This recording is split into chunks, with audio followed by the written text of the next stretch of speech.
আসসালামু আলাইকুম। বাংলাদেশের একজন সাধারণ নাগরিক বলছি।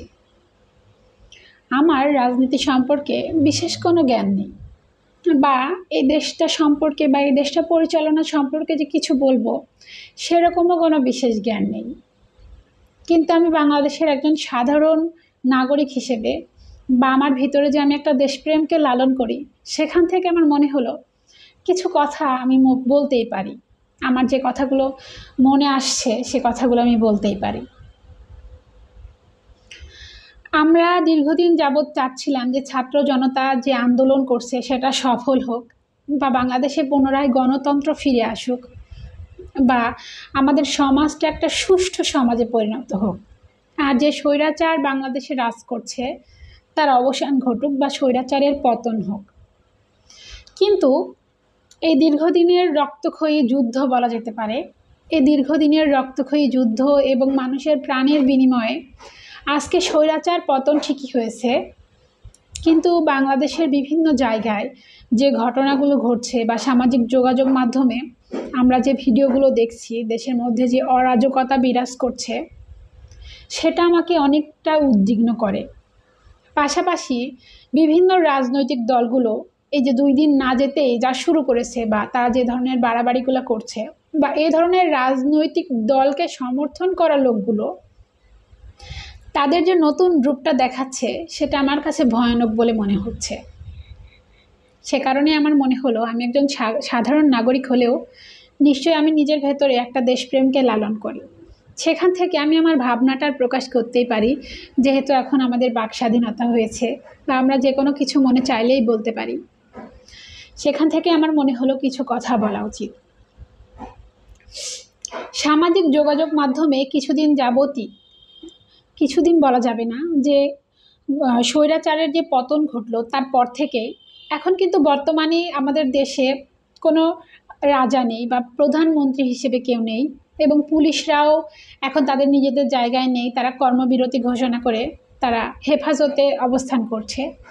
তো এরই সুযোগ নিয়ে কিছু মানুষ যারা দীর্ঘদিন যাবৎ ডমিনেটেড হয়েছিল, বা যারা ভিন্ন দল, যারা যে আমাদের আওয়ামী লীগ সরকারের আমলে যারা আর কি ডমিনেটেড হয়েছিল, বা যারা অন্য দল, এটাকে বলা হয় যে বিরোধী দল হিসেবে যারা ছিল,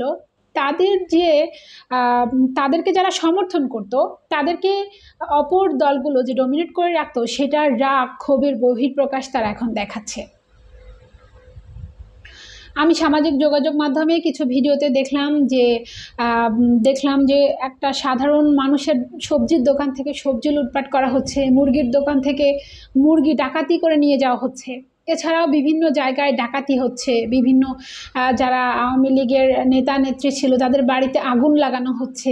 এছাড়াও বিভিন্ন জনসাধারণের বাড়িতেও ডাকাতি করা হচ্ছে। আমরা তো একটা সুষ্ঠু দেশ চেয়েছিলাম, আমরা তো দেশের ভালো চেয়েছিলাম, তাহলে এখন এগুলো কেন হচ্ছে? এমন দৃশ্য তো আমরা দেখতে চাইনি। তবে এখন এতটুকু কথা বলতে পারি, এটারও কিছুটা লজিক রয়েছে যে যেহেতু বর্তমানে বাংলাদেশে প্রশাসন ওইভাবে তৎপর না, যেহেতু এখন বর্তমানে বাংলাদেশে কোনো সরকার নেই এবং সংসদ ভেঙে দেওয়া হয়েছে, নতুন করে আবার যে সংসদে কারা বসবে সেগুলোকে আবার নতুন করে সাজানো হবে, তার মানে এখন দেশটার দায়িত্বে কেউই নেই। এই 2 দিন যাবৎ দেশটাতে কোনো রাজা নেই, মন্ত্রী নেই, পুলিশ নেই, সেনাবাহিনীর তেমন কোনো তৎপরতা নেই। এই সুযোগে কিছু মানুষ অসৎ ব্যবহার করছে সুযোগটা। এতে আমাদের আশাহত হওয়া যাবে না যে স্বৈরাচার সরকারের পতনের পর আমাদের দেশে আরও বেশি অরাজকতা সৃষ্টি হয়েছে, বিষয়টি এরকম না। কিন্তু আমাদের দেশটা হয়তো আবার সুষ্ঠু সাবলীল বা সুন্দরের দিকে যাবে। কিন্তু মাঝখান দিয়ে যে বিষয়টি আমাকে উদ্বিগ্ন করছে বা যে বিষয়টি আমাকে ভাবাচ্ছে, সেটা হচ্ছে যে আমাদের এক্স প্রাইম মিনিস্টার বা আমাদের যে এক্স দলটা ছিল, এটাকে কি বলা যায়, আমাদের আওয়ামী লীগ সরকার যখন ছিল, তাদের যে বিরোধী দল বিএনপি বা জামাত ইসলাম যারা ছিল, তারা এখন মানে তাদের যে 15 বছরের যে ক্ষোভ বা 15-16 বছর যে তারা ক্ষুধার্ত, তাদের সেই ভাবটা তাদের মনের ভিতরে যে আগুনটা ছিল তারা এখন সেটা প্রকাশ করছে। কিন্তু তাদের এই প্রকাশের মাধ্যমটা আমার কাছে খুবই জঘন্য এবং নিকৃষ্ট বলে মনে হয়েছে। এখন একটা জিনিস ভাবার বিষয়, যারা এখনই এতটা তাণ্ডব শুরু করেছে বিভিন্ন জায়গায়, দেশের বিভিন্ন এলাকায়, বিভিন্ন জায়গায়, আমি সব জায়গায় শুনছি তারা তাদের তাণ্ডব লীলা চালাচ্ছে। তাদের এতদিনের ক্ষোভ মেটানোর জন্য বিভিন্ন মানুষ নিয়ে বেড়াচ্ছে, মানুষকে জনসম্মুখে পিটিয়ে হত্যা করছে, বিভিন্ন মানুষের বাসায় আগুন লাগাচ্ছে। কিন্তু এটা তো কাম্য না। যারা এখনো কিন্তু তাদের সরকার গঠন হয়নি, বা না যে বিএনপি ক্ষমতায় চলে এসেছে বা জামায়াত ইসলাম ক্ষমতায় চলে এসেছে, এরকম না। এখন বর্তমানে বাংলাদেশে কোনো সরকার নেই, কিন্তু এই মাঝামাঝি পরিস্থিতিতে এসেও তারা এমন কিছু ঘটনার বহিঃপ্রকাশ বা এমন তাদের মানসিকতার বহিঃপ্রকাশ ঘটাচ্ছে, যেটা কিন্তু আমাদেরকে প্রমাণ করে দিচ্ছে যে তারা ক্ষমতায় আসার পর কি করতে পারে। এখন আমার কথা শুনে অনেকের খারাপ লাগতে পারে, কারণ আমি দেখলাম যে দেশের বিরাট সংখ্যক মানুষ এখন বিএনপিকে সমর্থন শুরু করেছে বা জামায়াত ইসলাম তাদেরকে সমর্থন করা শুরু করেছে। স্বাভাবিক।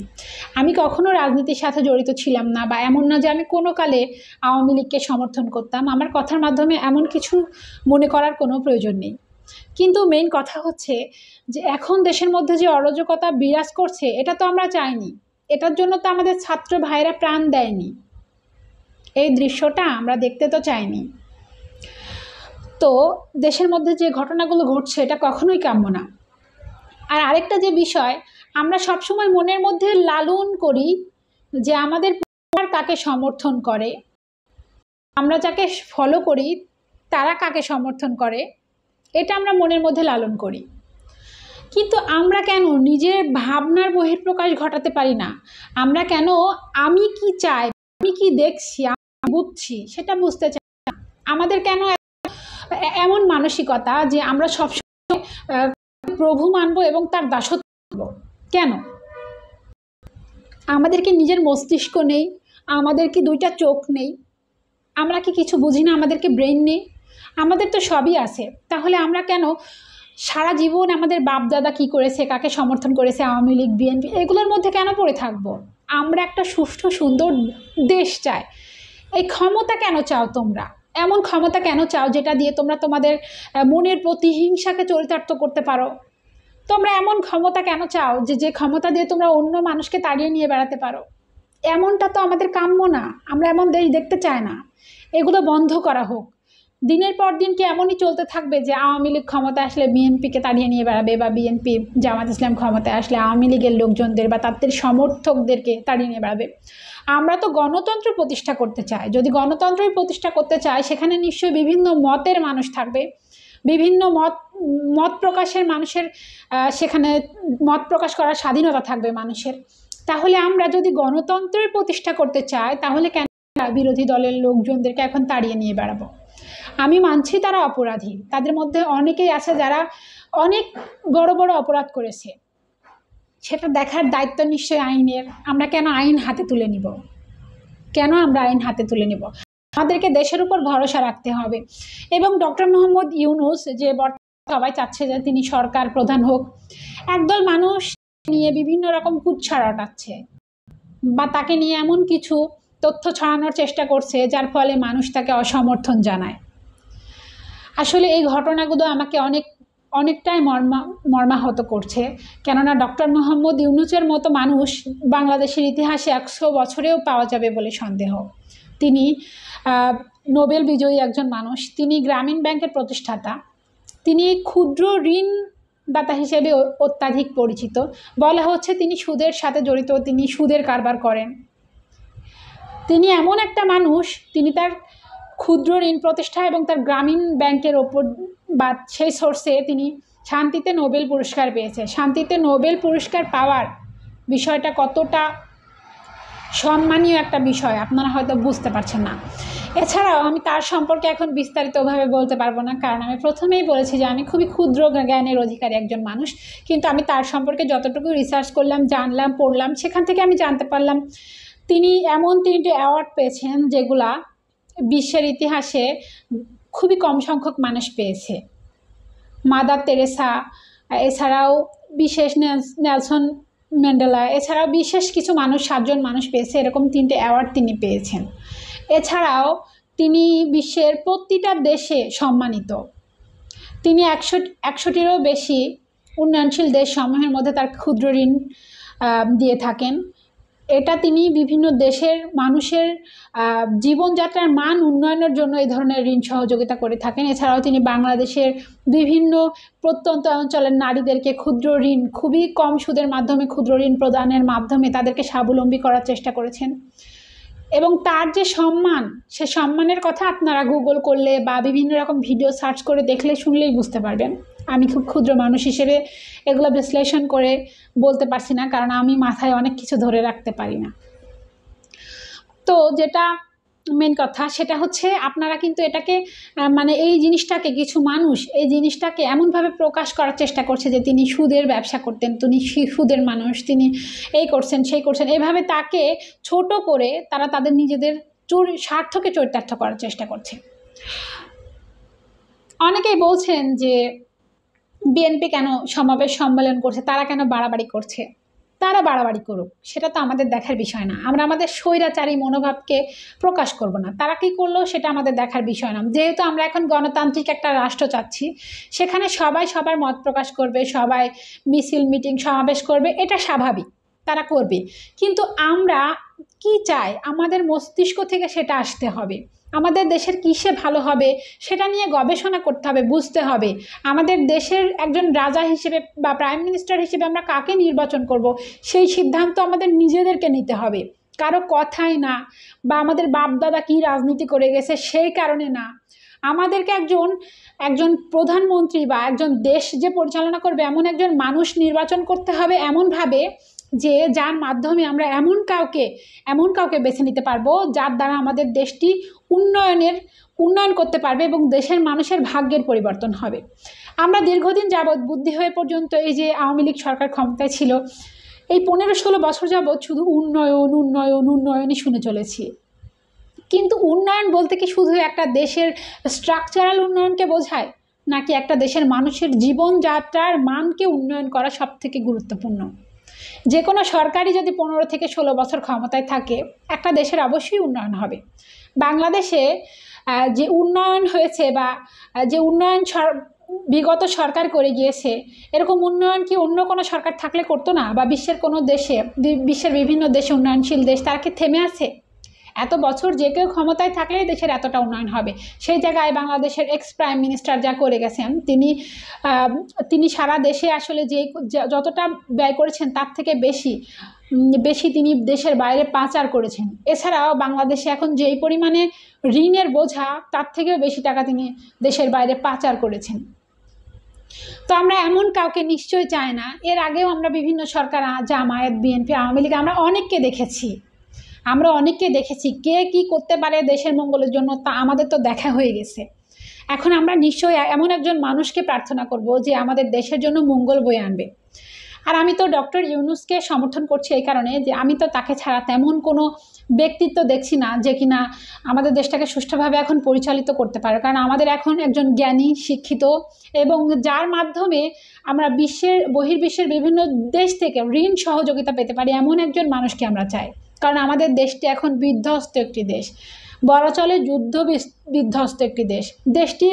দেশটি থেকে অর্থ পাচার করার মাধ্যমে এবং এই যে কিছুদিন যাবৎ যে ঘটনাগুলো ঘটেছে এর মাধ্যমে দেশের যে ক্ষয়ক্ষতিগুলো হয়েছে, এগুলো পুনরায় আবার আমাদের দেশটাকে পুনরায় উন্নয়ন করার জন্য, বা এই যে ঋণের বোঝাটা আমাদের ঘাড়ে রয়েছে, এই ঋণের বোঝা থেকে আমাদের বের হওয়ার জন্য বা দেশটার উন্নয়ন করার জন্য আমাদের কিন্তু আবারও বৈদেশিক সাহায্যের প্রয়োজন হবে।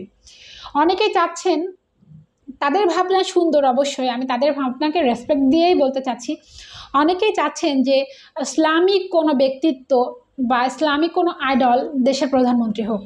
কিন্তু আমাদের এতটুকু মনে রাখতে হবে, যদি আবার ইসলামিক কোনো আইডল দেশের প্রধানমন্ত্রী হয়, সেক্ষেত্রে আবার হবে কি যে আমরা বহির্বিশ্ব থেকে কোনো প্রকার ঋণ সহযোগিতা পাবো না, যেটা কিন্তু আমাদের দেশের জন্য বা দেশের উন্নয়নের জন্য বা আমাদের এই পরিস্থিতি থেকে বের হওয়ার জন্য খুব হুমকি স্বরূপ হয়ে দাঁড়াবে।